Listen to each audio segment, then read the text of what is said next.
Shalom and welcome everyone to the Icej webinar series. I'm David Parsons coming to you from our TV studio at the International Christian Embassy in Jerusalem. Thanks for being with us. The hot topic this week is this threat by Iran to punish Israel for the targeting of Ismail Haniyeh, the leader of Hamas, in Tehran a couple weeks ago, and this shadow war between Israel and Iran over the last decade and a half, 2 decades, now a direct confrontation. And we're sitting here wondering if they're still going to attack, or will they wait, put it off while the ceasefire and hostage talks are trying to progress. Here to help us understand all of this, our guest this week is Gadi'S. He's an Israeli historian, an author, novelist, has also done children's books. He's involved in Israeli TV series and news shows. He's a columnist for the Ma'ariv and Yediot, 2 leading Israeli papers, used to be with Haaretz. He's written for the New York Times, the New Republic, several leading German and Italian newspapers. And as an historian, I'm just fascinated. Good to see you, Talby. Excuse me. Good to see you, Gadi. Thank you, David. It's a pleasure to be here. Thanks for having me. Yeah, and I was drawn to you when you did this interview recently with Stand With Us about the fighting in Gaza, the current war, and just fascinating things because you have a good grasp on Israeli history, modern history of Israel. And I think I first want to ask, over the past 10 months of conflict between Israel and Hamas in Gaza, and of course the looming threat of Hezbollah, the artillery duel on the northern border, how is this for the Israeli people, the threat and what they're going through in this prolonged conflict?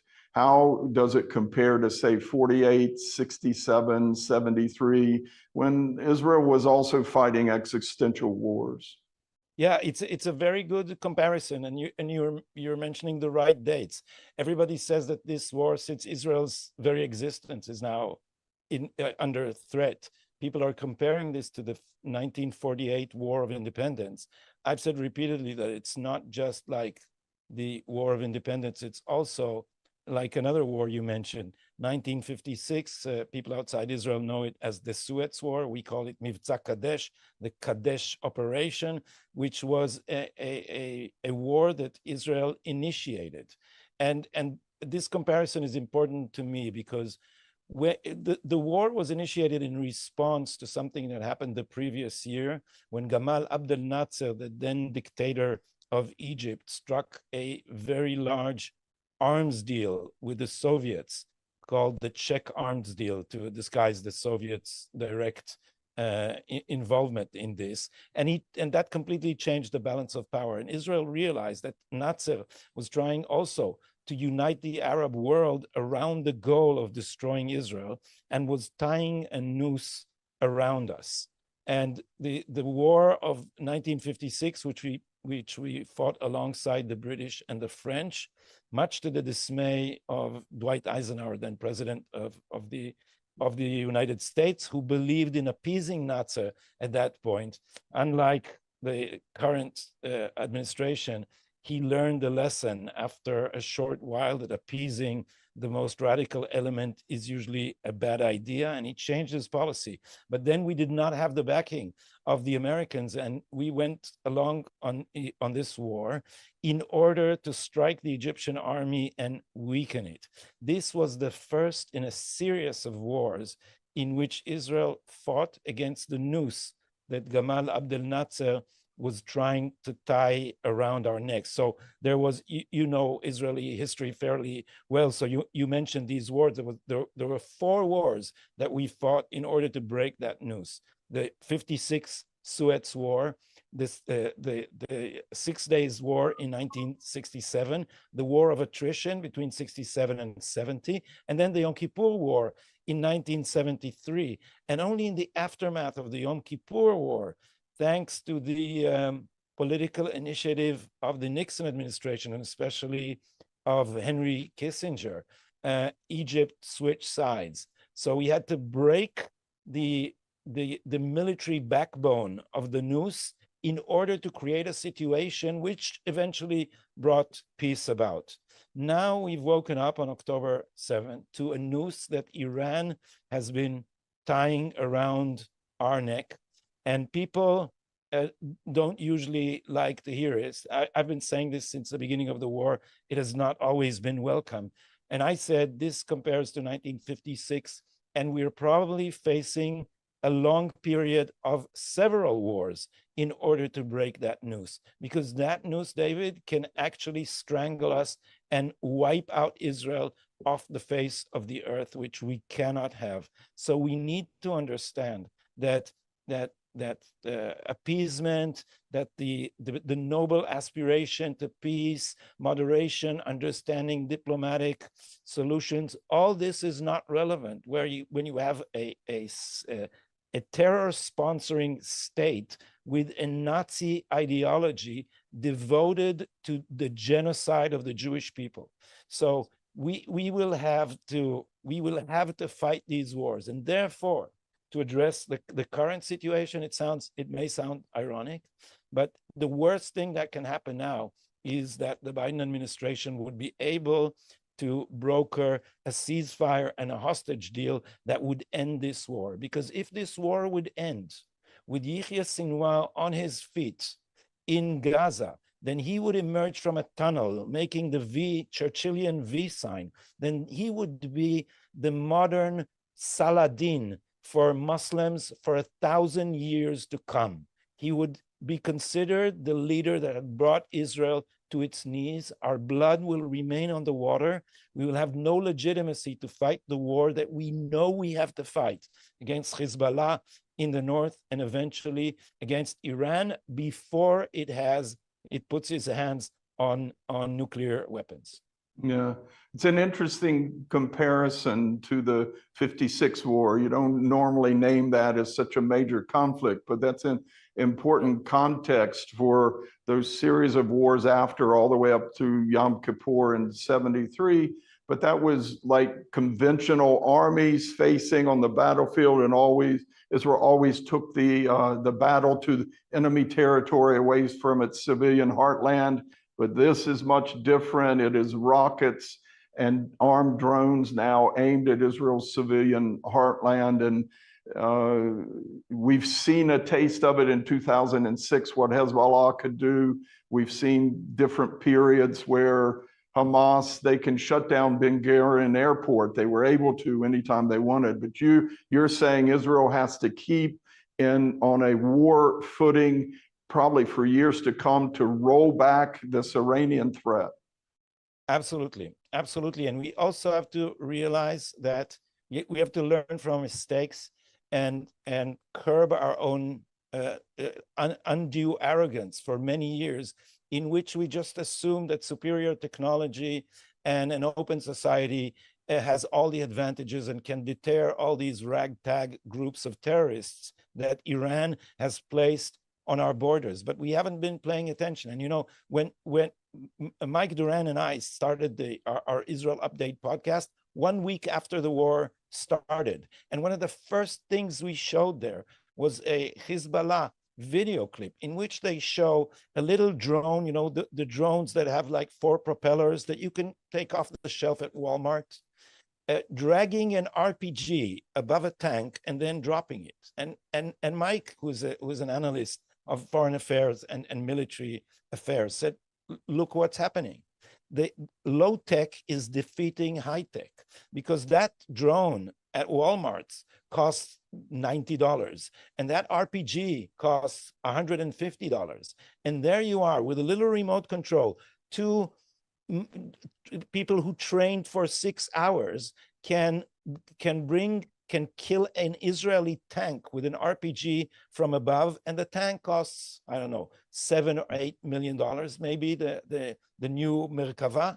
So what is happening is that we have not been paying attention to what some analysts now, among them Mike Duran and John Kasapoulou of the Hudson Institute, said we have been thinking of wars in terms of Star Wars, which is a very nice term because it's Reagan's system of defense against nuclear weapons, and also a movie, as we all know. And so we've been thinking in terms of Star Wars, and they have defeated us in terms of what Kasapolu called Mad Max. So if you know the Mad Max movie series, this is a rag of desert, a band of ragtag desert terrorists who have very primitive weapons, from a boomerang to a pistol and to a bow and arrow. And this is what is happening, David. We need to understand that they have very smartly created a strategy in which they can defeat us with very primitive weapons. Now, what happened on the 13th of April when Iran attacked? We were all happy that we intercepted everything. But here's the real deal. It cost Israel $1.5 billion to intercept a fleet of incoming drones and missiles, most of them very cheap. The Iranians, if they decide, can do this every single night for months on end. We will go completely bankrupt if we need to use this sophisticated, expensive technology for every Walmart drone that they throw at us. And this leads me to what I think was our greatest miscalculation, is that we assumed that we can only rely on defense. And we are now waking up to the reality that we should take the initiative and think in terms of offense. And the reason that we now have a stalemate and the Iranians are considering their steps carefully is, I would relate it to two factors. One, most important, Israel demonstrated that the United States does not have the power to restrain us completely.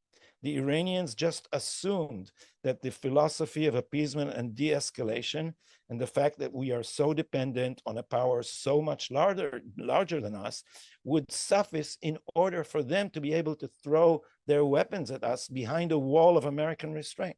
You remember that President Biden said after the Iranian attack, you should take the win and go home. What win? You can't win with a shield. You can't win without a sword. And the Iranians were just, I guess, laughing all the way to their weapons depot, because they thought, here we are. The Israel is a regional power, of one of the strongest regional powers, perhaps the strongest regional power. And here America is just restraining them. And Israel demonstrated that it would not bow down to restraint. And this is the assassination that you mentioned. Not yet, Israel did not take responsibility yet, but everyone is assuming that Israel was behind the taking out of Ismail Haniyeh of Hamas in Tehran. Then Israel defied the United States and told the Iranians, you cannot rely on the appeasement of the Americans to also include us. And secondly, Hudaydah, the port in Yemen, which Israel attacked, and it attacked the oil facilities. The Iranian economy is, I think, about the size of the economy of New Jersey and much less stable, and it relies to a great extent on oil. And the Iranians are now thinking carefully, because Israel has shed off its defensive philosophy. Note that we no longer talk only about how to take out their nuclear program. That sounds offensive, but it is defensive. You're just attacking their weapons. Israel now has made clear that it will make Iran, not just its weapon programs, pay a very heavy price. And if the Iranian economy is destabilized, its corrupt, tyrannical regime would also be stabilized. And so I think, David, that this is why the mullahs are now boasting a lot, but are not that trigger happy. Yeah, it's interesting. I remember Dennis Ross and Martin Indyk, who, when they were with the Washington Institute for Near East Policy in DC years ago, and they got sort of put in charge of the Oslo peace process because they talked about how the Arabs trusted the U.S. as a mediator, an interloper between them and Israel, because America was the only country that could restrain or pull back Israel. The number of times Kissinger did it saved Nasser and his army and such. But you're saying right now Israel is signaling to Iran the Americans cannot restrain us. It might be partly because the Biden administration is weak right now, but I do agree there's been something in the messaging back to Iran that they're already saying we will not, if they strike now, it won't be like in April. We're already preempting calls by the U.S. for restraint. We're saying we will not restrain ourselves.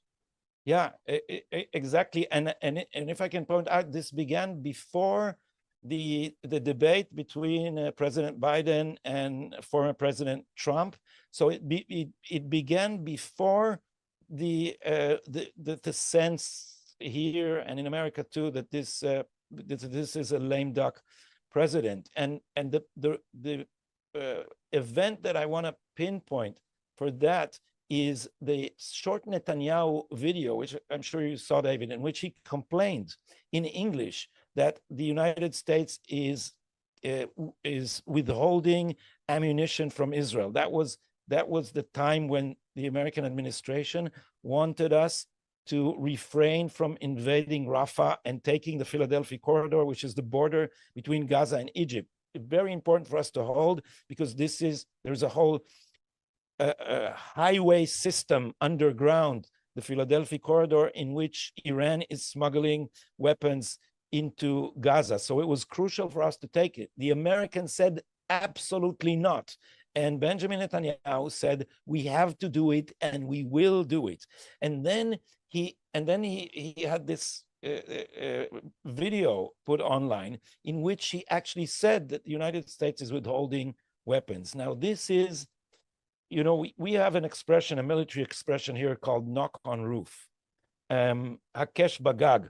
You live with us, so you know, but maybe English speakers are not familiar with the term. The Israeli army, when it wants to take out a civilian building, first signals by throwing a small bomb on the roof, which makes a lot of noise, and that's called knock on roof, and it's a sign for everyone to evacuate the building because it's a target. So I would say that Netanyahu made a kind of knock on roof with that video, in which he said, guys, we know your game. You're over the table. You're saying how much you love us and how much you help us, but you're kicking us in the shins under the table. And when this comes to putting in danger our existential interests, then I will call you out. And he called them out on a very small thing. I thought then, and I said, and I wrote that this was before he went to give his speech before the joint session of the two houses of Congress. I said that I'm sure, and I haven't seen anything to disprove that assumption, that the Biden administration is now worried that Netanyahu will come to Congress and expose their appeasement of Iran. This, David, is a policy that the American administration is concealing from its own public. The American public does not like Iran, certainly not better than it likes Israel, and it doesn't like to know that the administration, and it wouldn't like to learn that the administration is appeasing Iran, but they've they've basically loosened the sanctions to such an extent that the mullahs of Iran had enough money to light up the Middle East. The Middle East was quiet until the Biden administration came to power. The point in which the Iranians began to enrich uranium to a high degree was November 2020.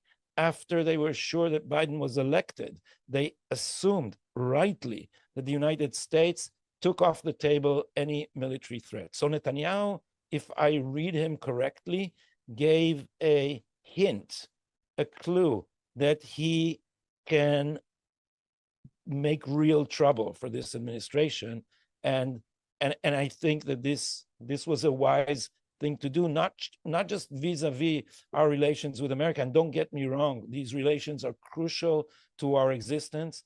I consider America a great friend, but among friends, there's disagreement. And we need to make clear that when it comes to our existential interests, we are not the 51st state of the United States. We are not under the federal government.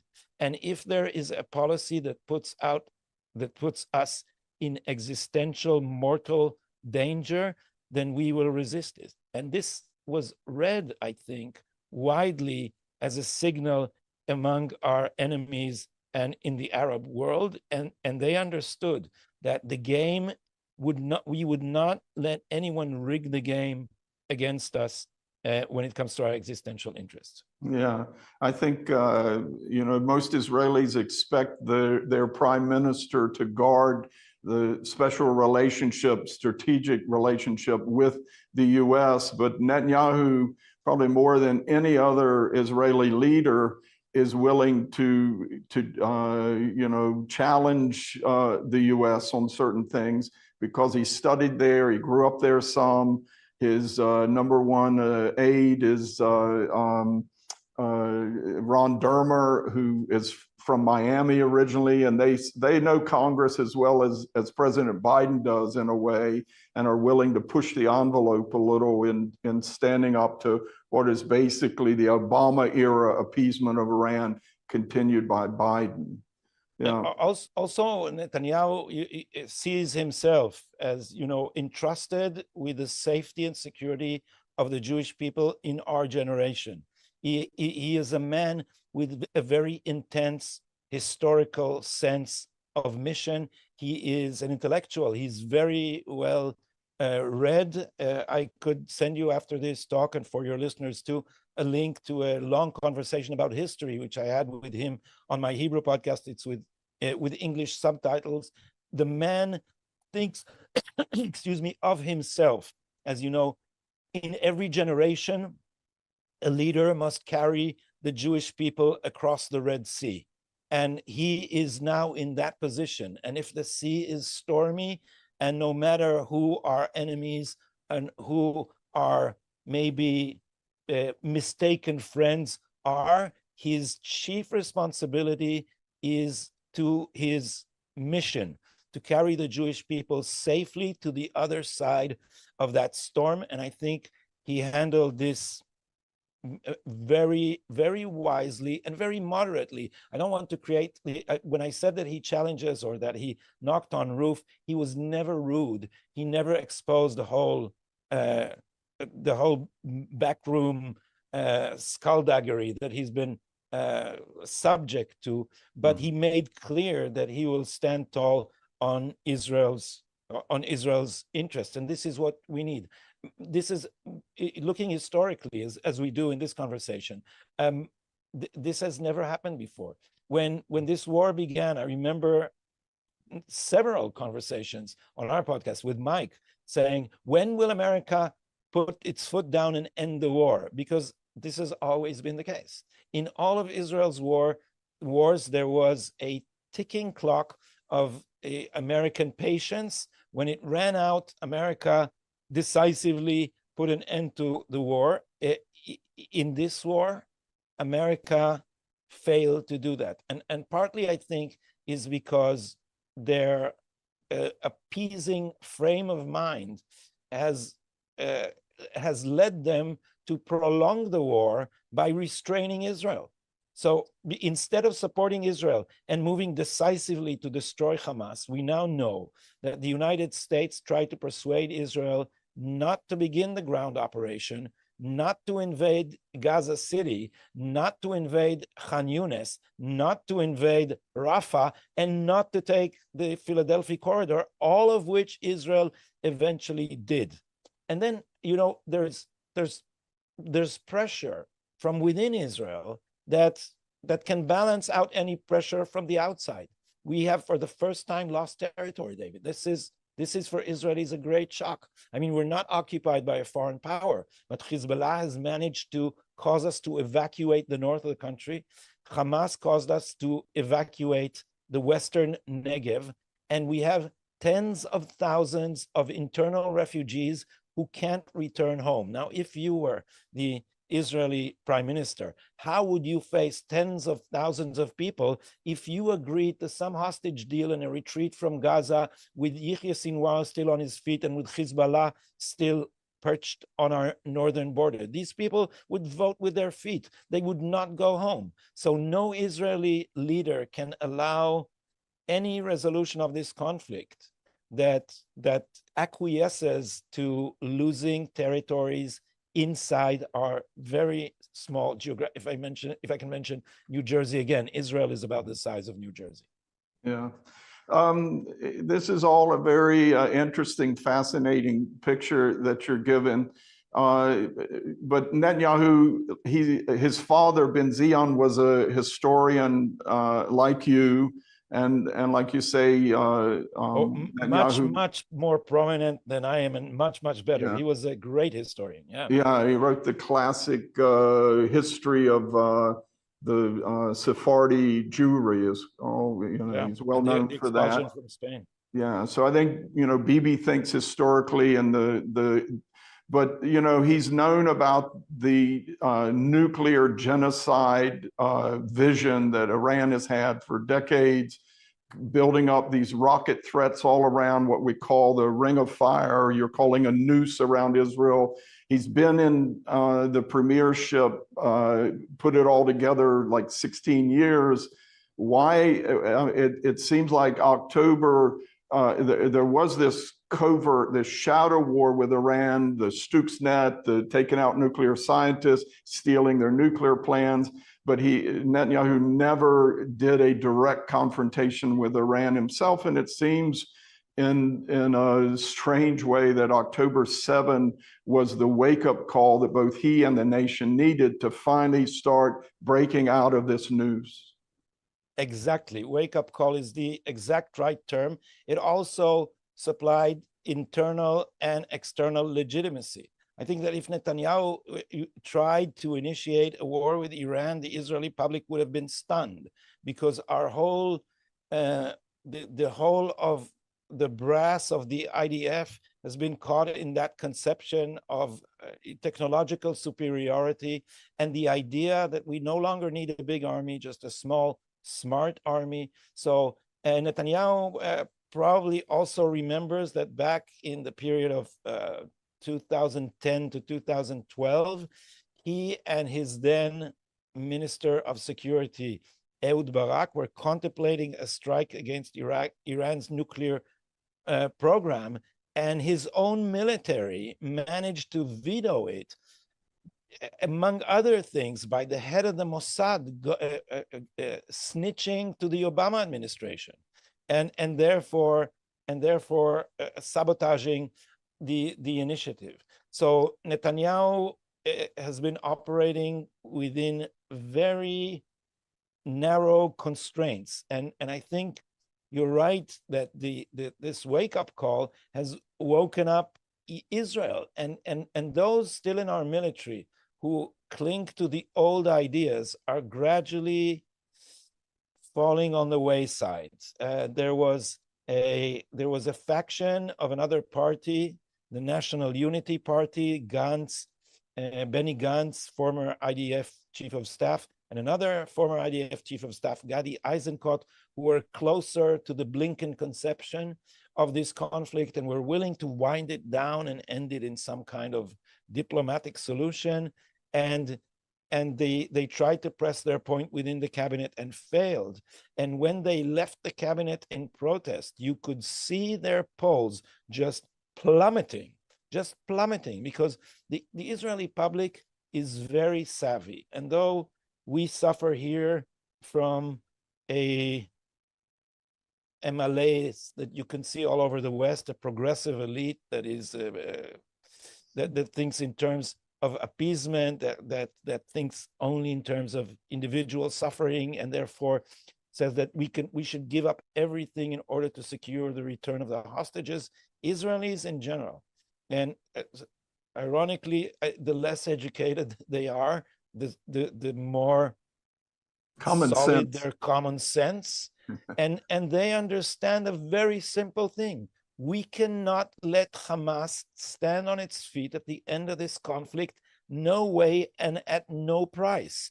And so you see the spirit of young people here. And I'm telling you, I was not just amazed, but also deeply moved by their fierceness.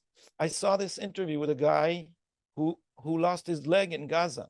He's a 21-year-old, and he's being interviewed in his wheelchair with his new prosthetic leg. And the interviewer asked him, "What do you want to do now?" And he said, you see this wheelchair? I want an iron bar constructed between the handrests, and I want a machine gun on this iron bar, and I want you to send me back." And you know, this is a 20-year-old who just lost his leg, but not his spirit. And their slogan is, the Hebrew is also awkward, so I'll translate it with this awkwardness in the English grammar: Lo noflim midor tashach, not falling short of the 48th generation. And that, you know, every time I'm deeply moved by this, because my father lost his hand in the War of Independence, and I know the spirit of that generation, the spirit of self-sacrifice and dedication and the deep moral commitments. And you see this in our new generation. And we, you know, I'm a cultural critic, among other things. And I thought, this generation, you know, they keep photographing their food with their phones in order to fake glamour on Instagram. And they're self-indulgent. And we are stuck here in this rough neighborhood with these hapless kids. And then this war starts, and they put their phones aside, and all this huge wave of patriotism erupted that is just awe-inspiring. I could not imagine where, if you asked me before October 7, I would say this society is not prepared. But you look at what's happening now. If this war with Hezbollah is inevitable, I don't know if it will erupt now. We cannot agree to have Hezbollah is Hamas to the power of 10. It's not the same league. It's a fierce organization. It has 150,000 rockets aimed at Israel. Some of them are precision weapons. This is not something Iron Dome can protect you from. Iron Dome will be quickly saturated. So we expect an unprecedented price in terms of civilian life in this war. And I'm saying this with deep regret. But we have to fight this war if we want to survive. And so you look at the Israeli public, and people understand that this can happen. People understand that rockets can rain down on us and devastate many lives. Yet people are calm. Everywhere you go, you see calm preparations. I came home from a conference abroad. I have a cat sitter, and I find a whole bunch of water bottles in my apartment. My first thought is, I have a water minibar. You can get clear water from basically the tap. And then I realized people were preparing. And then I went to an electricity shop. I need to buy something for my house, and they were selling generators and LED lamps. And people are calmly, in a collected way. It's like, you know, the British in the Second World War, keep calm and carry on. People are keeping calm and carrying on. And we know that we may be facing the greatest challenge that the state of Israel has ever faced since the War of Independence, since its creation. And people, I think, are ready. Yeah, I sense it that after the shock of October 7, it's taken a while, but the Israeli public and all those fighting in the military, they've regained their confidence, ready to take the initiative. Does this mean that do you think Israel should go ahead and set the pace, take the initiative to confront Hezbollah in Lebanon and go ahead and send armored columns in to deal with the rocket threat? Well, that's a very tricky question. I'd say if we have a scale here, I'd say that the worst solution now is if the Americans succeed in brokering a hostage deal that will supply Iran and Hezbollah with a ladder to climb down on from their bluster, and then impose a ceasefire in Gaza and in the north, and finish this conflict with our blood still in the water. allow Hamas to survive and regain control of Gaza. Exactly. So ironically, the worst case scenario is everything now winding down, because we can't wait until they have nuclear weapons. That said, I'm not sure we should give the next punch ourselves. We should let them roast for a bit, because they are now in a very difficult position that they did not expect. They for almost the 10 months, maybe at least 9 months, they were sure that they were dominating the ladder of escalation, that Israel was always only reactive. And now that has changed, and suddenly it exposed their power for what it is. They are not very strong powers. They have huge masses of this low-tech arsenal that they're using very smartly, but they don't have an army to speak of. They don't have an air force to speak of. They don't have a navy to speak of. So they are actually vulnerable, and we should not let them off the hook.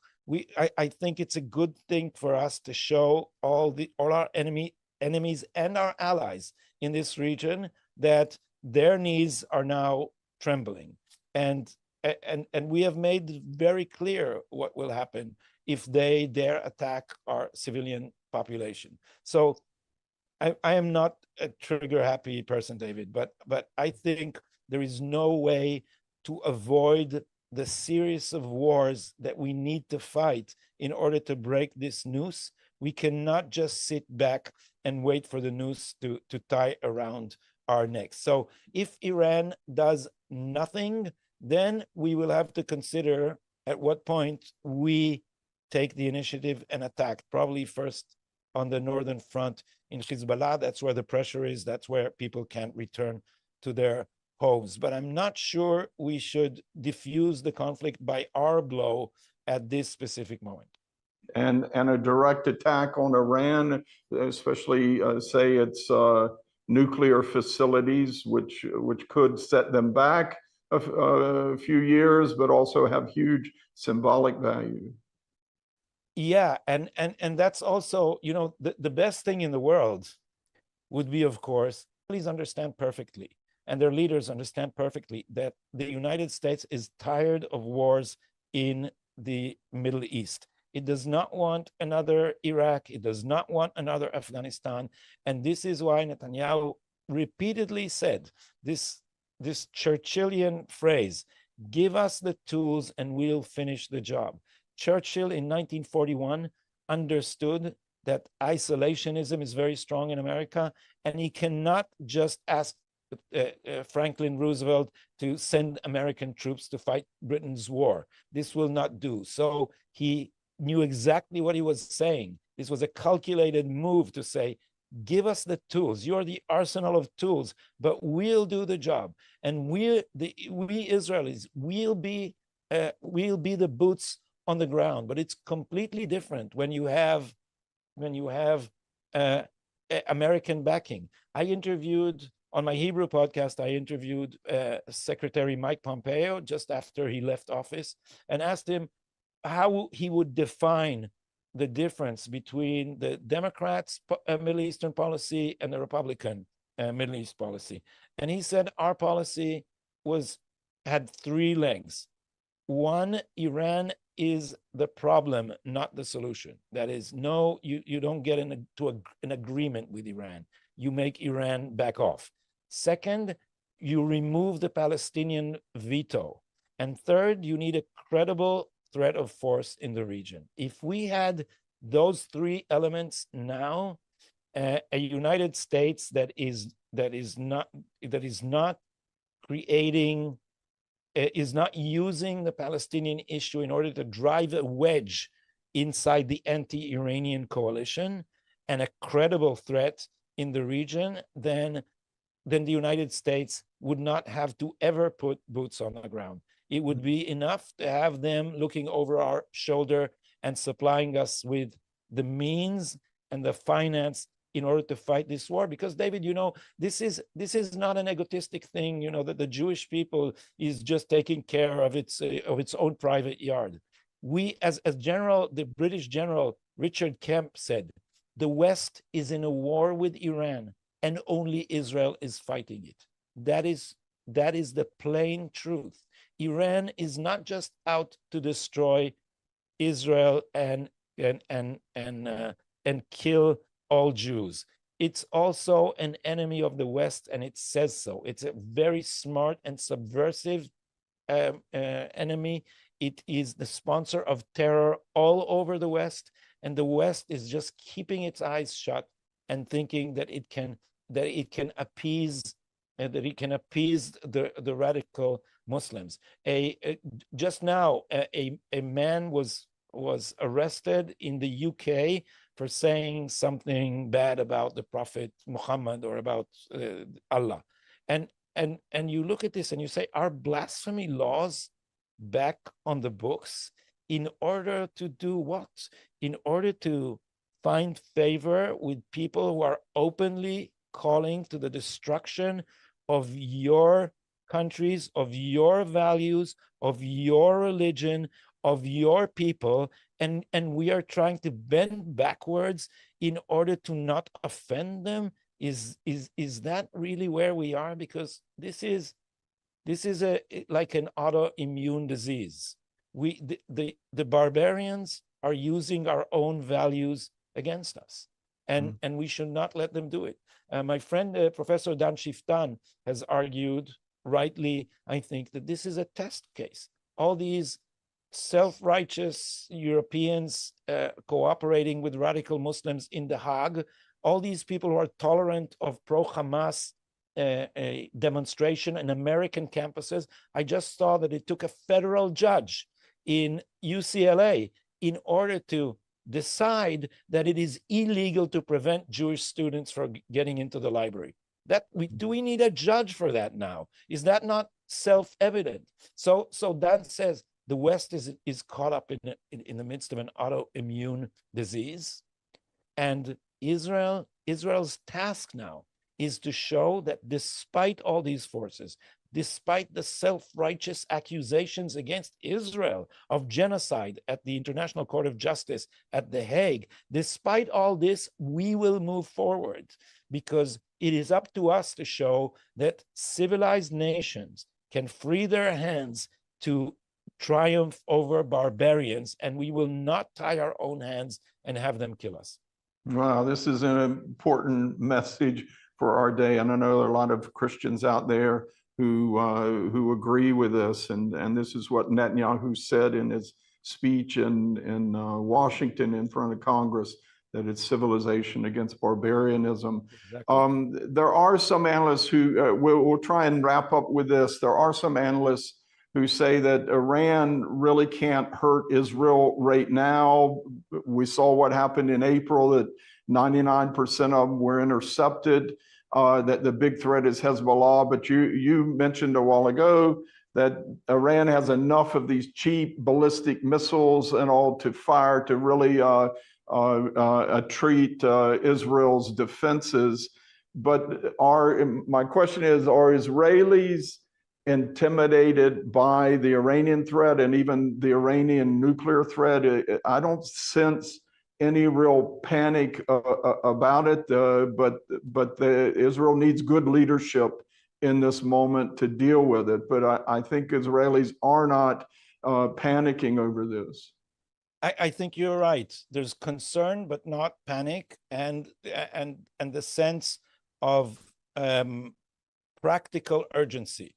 We understand that we need to do things, and if you go to a shiva, which is the Jewish form of mourning, where you sit 7 days and mourn your dead. If you go to a shiva of people who just lost sons and daughters, kids, 19-year-olds in this conflict, you see that determination. So the people understand the gravity of the situation, and I had the privilege of interviewing this amazing woman called Galit Waldman. Her son I don't know what the American ranks, the parallels are. It's one rank over captain in a special unit who lost his life on October 7th, and she was interviewed and asked by the interviewer, some progressive woman on mainstream media. She said, now that you're a bereaved parent, you can refuse to sign for your other sons to go to combat units in order to make sure they will not die. And she said, that doesn't even cross my mind. This is our moment as a people, she said. We have to rise up to the challenge. And I raised my children to be soldiers. Now that's you watch, this is a woman you think, you would meet in the supermarket. There's nothing tellingly heroic about her. And she had just lost her son. 3 weeks before the interview, she lost her son. And she's sitting there, and the interviewer asked her, I understand I will not see you cry. And she said, no way. And asked her, what would I see? A woman who lost her son. And she said, you will see a proud mother. And that's amazing. So that's the spirit of the people here now. And this is what the basis for my optimism about our chances of winning this conflict. These are the people we have, and these are people who would give everything for this fight, and power to them. I think the Western world owes Israel apologies and a lot of respect and commendation for the way you're standing up to this threat. If we want to sum up, our friend here, Gadi Taub, has said Israel is on a war footing, shocked out of a complacency by October 7, and it needs to stay on that war footing in order to cut the ring, the noose around it that Iran has tried to. Many say it's an octopus with tentacles, and he says Israel needs to stay on that war footing. It may take a few years. There may be breaks in the war, but they have to destroy this threat that Iran has placed around Israel as an existential threat. Anything else you want to share? No, it's a pleasure to be here, and I'm always touched by the interfaith camaraderie and deep commitment. So we know we have friends in the Christian community. These are not the 1930s, and we have people to rely on, and it's always great, David, to be reminded of that. So thank you. Well, good. We hope we're an encouragement and comfort to you and the people of Israel. It's been very enlightening and very encouraging to hear you today, Gadi, the sober thinking that Israelis are going through, and really gallant. I mean, you're talking about this mother there at the end. You just have to respect this. We thank you for your time. Gadi Taub, an Israeli historian, and he has the Israel Update podcast with Dr. Michael Duran of the Hudson Institute. Thank you for your time. That's our time for today's webcast. We thank you for joining us. Join us every Thursday at 3 p.m. Israel time for the ICJ webinar series. And of course, at the top of the hour at 4 p.m. Israel time, you can join our global prayer gathering, praying with Christian leaders and intercessors from all around the world. We've been doing it since October 7, every day for 2 hours, praying with 1,000 or more Christians around the world each day, 300 and some days now. Join us for that at 4 p.m. God bless you from Jerusalem. Thank you for joining us for this informative webinar. Be sure to subscribe to our social media channels or visit our website at icej.org for upcoming webinars and more ICEJ exclusive content. Want to stay up to date with the latest developments in Israel? Make sure to check out our weekly recap where we give you the most important headlines every single Monday. Follow us on our social media to stay notified.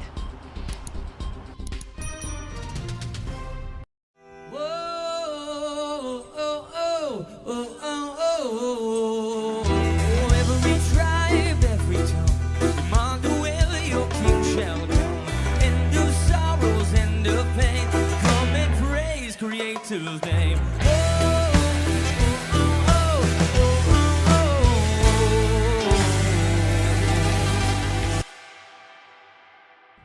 October the 7th, 2023, changed the nation of Israel forever, leaving scars that will never fade.